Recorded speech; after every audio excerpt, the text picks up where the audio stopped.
Pippa the dog has just arrived at the Vancouver SPCA shelter. Pippa is very typical of many anxious and fearful dogs that come into BC SPCA shelters.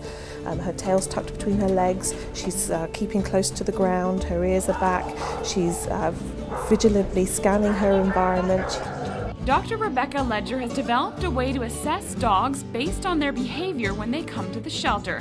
Many dogs have been abused or neglected, or they may not be trained. In fact, dogs are often brought back to shelters because their owners don't understand the reasons behind odd or aggressive behavior. Dogs and other companion pets experience emotions much like we do. Things like anxiety, fear, frustration and depression. Sit. Good girl. The result of Ledger's work is a video and instructional booklet that can be used by shelter staff to identify problems and then take the right steps to overcome them.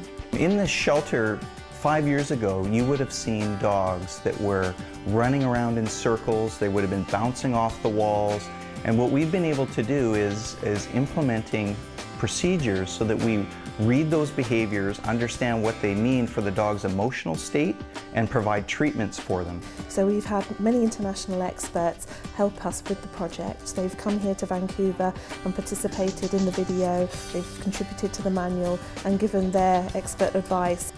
This important project has been funded by Vancouver Foundation. The BC SPCA is fortunate because there are very few funding sources, and the Vancouver Foundation has set up a fund with its donors who want to see projects created that will help animal welfare, and we're able to tap into that. Now every new dog that comes to the SPCA shelter, like Baby here, is assessed right away. What we did from our assessment is we found out that he's very fearful. And with a fearful dog, that can mask a lot of other issues, like aggression, where he's not trying to be mean or angry, he's just fearful he may snap. So now what we're going to do is try and find a home that understands his issues and what he needs in his home. What we hope to find is a significant reduction in the levels of stress and poor welfare that we see in dogs in kennels. And remember Pippa? Well, she'll be getting lots of one-on-one care until the right family comes to adopt her.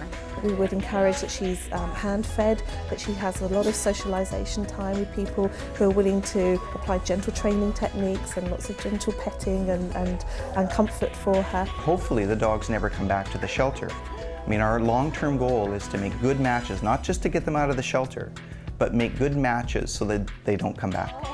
I'm Bianca Salterbeck in Vancouver for The Express.